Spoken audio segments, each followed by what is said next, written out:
What's going on, guys? Reaper Chess here. So, see if I can get this a little closer so I can mess with the audio later, but something's really bothered me, and I don't really go into detail about my personal life very much, but I'm going to go into a little bit here to just give you a vague idea of how I feel. Spider-Man was the only thing that I had in my childhood growing up, really. I didn't really have a good childhood. He was kind of like my idol or hero back when I was growing up, the only thing I had. I didn't like any other heroes, didn't like anyone in DC, didn't like anyone in Marvel besides Spider-Man, that was it.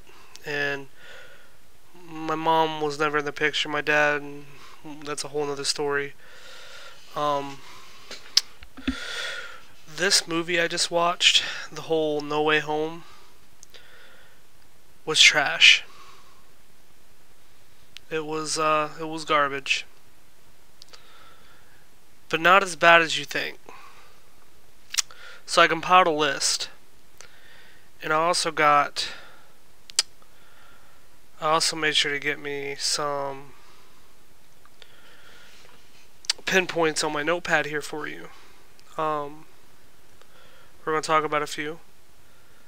I don't know if this recording will set through what I'm doing, but we're going to talk about a few. So I don't know if I can pull this up. I don't think I will. I think I'll just talk to you through them. So the first thing I have on here, it's not going to be in chronological order. I assume you guys already seen it. Spoiler alert.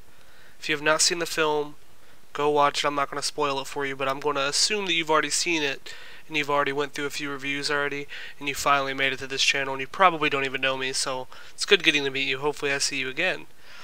I like playing different types of games, strategy, but you know what? That's all in my bio. You can read about me, right? So my first point, again, this isn't in order. It's just what I've jotted down through reading what I've posted, because I've also seen other reviews and I posted what I thought. This is going to be an honest review. I grew up with Tobey. The very first movie I seen, I fell in love. I loved Tobey Maguire's Spider-Man. I've seen that movie so many times, all of them. All three. I love them all. Even 3. And 3 may not be the best because everybody don't like Venom, but when the ending came and Sandman and them made do it, it really hit me emotionally. So, do with that as you will. This first point is, the plot is about dumb decisions. That's it. It's dumb decisions and second chances. That's what this theme is of this movie. That's it. And honestly, he's making dumb decisions that don't deserve second chances. But I digress. The villains don't even make smart decisions, and they kind of retcon some of the villains' arcs just to either reuse or completely forget about them. Remember, I told you about how I was emotional in Spider-Man 3 because Sandman and Peter made up? So Sandman began to help Peter in this one at the start to help capture Electro, but then he just turned on a dime. Didn't even second guess it. Even after seeing him help Octavius, didn't even second guess it and went against him to go home. Doesn't make any sense. You'd think that he'd want to go home faster, and that was what he was going to do. Why would he start up a whole damn war inside with people trying to stay and destroy the cube? That makes 0 sense. Plot is everywhere. But we're only getting started. We're only getting started. Spider-Man characters act nothing like they did in their original films. I was never an Andrew Garfield lover, but he pulled the best out of this movie, in my opinion. He was the best Spider-Man in this movie, in my opinion. Him and Tom stole it. Their performance was really good. Tobey, he looked like he wasn't in it. He looked like he came straight out of Twilight, but you'll see. You'll see when I get to my points. They act nothing like they do in their films. They're making quips. Like quips that normally don't get made by Tobey, and the lines that they're saying are not lines that I would ever expect my character to ever say. And I've watched their films religiously. Like I can almost go line for line from the Green Goblin fighting Spider-Man from the start to the movie to the end. That's how much I've watched their movies. So, their lines are terrible. It sounds like they're chalked up by a 12-year-old. Or somebody rushed them, which we'll talk about later. Somebody probably rushed them because somebody got a good gig going for Fantastic Four. But I digress. And here's the next point. Stories, deaths, and Spider-Man movie history was not told accurately and downplayed. This pissed me off. How are you going to sit there and take the dude who saved your life, teamed up with you, and I said team up, which they completely said that he said in the movie, I know I'll work alone, I never teamed up. Yeah, you did. It says that they retconned that situation, but we'll play it. So Harry Osborn obviously tried to kill him, right? Obviously failed twice, got half his face fucked up, and then from there he was asked by Peter to help him when he got rid of the symbiote, right? In Spider-Man 3. You all have seen Spider-Man 3, I assume, so we're just going to follow the steps and assume that you know what I'm talking about. He told Ned, or whoever it was in the movie, I can't recall because I was so fuming by what he said at the time, about his best friend tried to kill him and then died in his arms. No, died in his arms trying to kill him. Are you fucking serious? How stupid are you? How could you write something like that? That means you didn't even watch the third movie. What'd you do, look at the fucking trailer and just jot down some stupid 14-year-old shit? Ain't edgy. Stupid. That's not even what happened. Because Toby said that, now I can't get it out of my fucking head.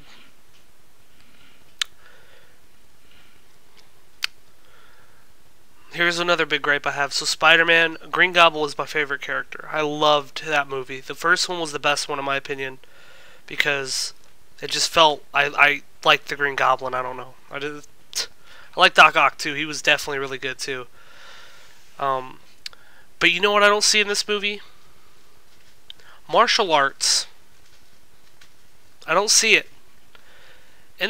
I won't even talk about the comics. Stay in the cinematic, right? Stay in the cinematic, or not even cinematic, but just the movies. You could go back and watch the first Spider-Man, and even though it was poorly executed at the end, where he's just hitting Goblin over and over and picking him up and hitting him over and over, yeah, it's because it's older.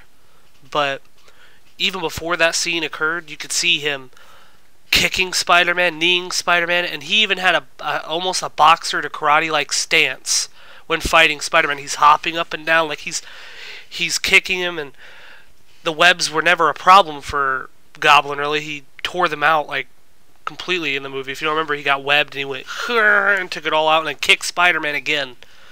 For some reason, this movie, he's somehow weakened. The first opening fight, besides Doc Ock, between Green Goblin and Spider-Man, was phenomenal. Even without martial arts, like we take martial arts out the way, and we implement the fake wrestling that they used, it was still phenomenal. It was, because I never seen that kind of strength from Green Goblin, and it made you really think, oh my god, he's going to be a problem for Peter. He damn near killed Peter, you know what I mean? Like, whoa. And I'm kind of rooting because I wanted to see how the MCU Spider-Man would handle someone like Green Goblin. I don't know if it was the serum that she injected him with, or whatever happened, whoever injected who. I don't know what injected to get. He must have lost his powers or something, dude, or got weakened. Because I'm not gonna take that first fight scene with Green Goblin and then take the ending fight scene between Green Goblin and Spider-Man. I'm not gonna take those at face value. You're telling me he got nerfed between that time? Dude's throwing him through fucking walls, picking him up, throwing him like a rag doll, diving him down. What? What? How he wasn't in how come we didn't see more Green Goblin? He stole that show. Even though I don't like the movie, Green Goblin was stealing the show. Like, he was, I want to see this motherfucker fight him. You know, I want to see how they work. I never seen Green Goblin again after that. In fact, you don't see any of the fucking villains till the final act. What the fuck?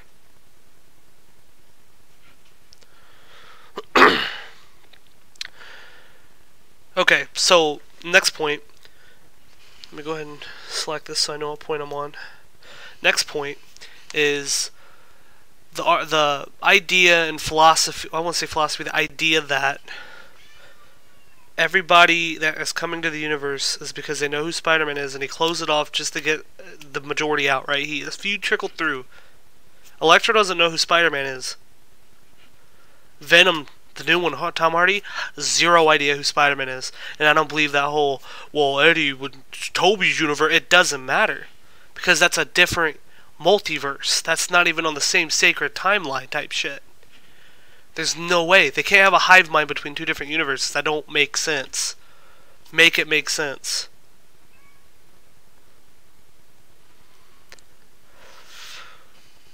Okay, let's go to...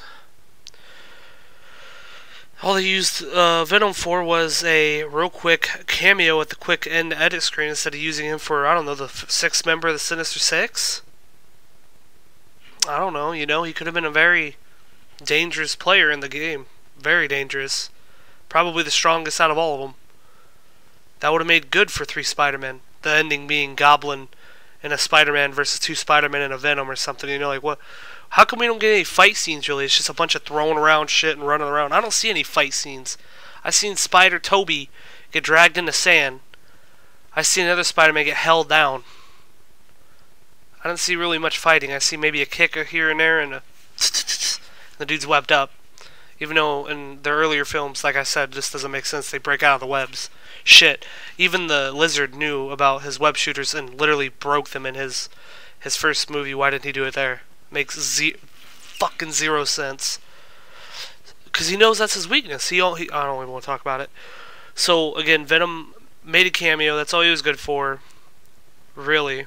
And leaving a little bit of Venom behind, right? Because they have to have something in case they want to go into the route of having their own Venom in the MCU. Because apparently that's all they can do. I miss Stan Lee. That's one of my tags here. Is Rip Stan Lee. He should have made it in this film. They should have CGI'd him or something. Kept the thing going, but I'm telling you, it was rushed. No real evil character building and too much storytelling. Felt like because of that, a lot of the action got cut, which made us get okay fight scenes, like the first one and second one, like between Doc Ock and Green Goblin. And you could tell that the end product was rushed by the director, or whoever was offered the Fantastic Four movie thing to leave Spider-Man films was nothing more than a Disney, but a cash grab. This was a cash grab for nostalgia. A lot of people will tell you otherwise, but I'll tell you that it was a cash grab.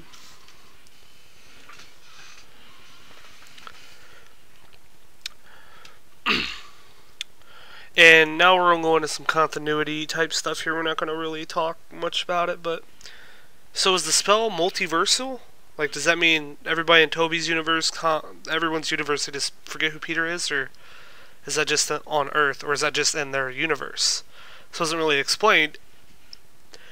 So will Thor know? Will Nick Fury know? Who knows? They don't explain it. They could have added the fucking, you know, end credit scene to correct that instead of a fucking Doctor Strange Multiverse of Madness fucking trailer, which honestly I get why they did it, but there was so much potential, man, and they just threw it out the window because Doctor Strange is good. I love Doctor Strange, but he's made the dumbest decisions in the movie. Everything with Doctor Strange don't make sense or it's stupid. Don't even try to understand it. Don't. Wong Supreme. And he's just gonna let him make a thing to make people forget? No, it's just not right. It's not a character. Out of character. So, here I did add a good one. I said they did good on making some of the fight scenes have power, but the dialogue up to that is horrendous and pitiful. The Green Goblin's line, repeated over and over, was stupid. The poor Peter. That's terrible. I've never heard him ever talk like that. He was more of a mocking, manipulative person, not poor Peter, but I mean it is. I said the line was stupid and he wouldn't do that 3 to 4 times in the film, which is right. Usually he had something up his sleeve. He would have taunted something of his family like he did in his last dialogue. A lot of things in this movie make zero sense. So like when you think about it, Green Goblin, he's always mocking. He said, "You spun your last web, Spider-Man. Had you not been so foolish, your little girlfriend's death would have been quick and painless." Like, you know the lines. But yet here he's like, poor Peter. Stupid line. He says it 4 times, 3 to 4 times. Every time you see him, he says something about poor Peter. I don't care. That's terrible writing. Make a fucking line. I remember when I used to have to go back and I looked at Goblin, I actually was like, one of the reasons I can identify with him in a way is because he wasn't fucking just mad. He was right in certain times. Like, he was saying, like, no matter what you've done for people, eventually they'll hate you. Boom.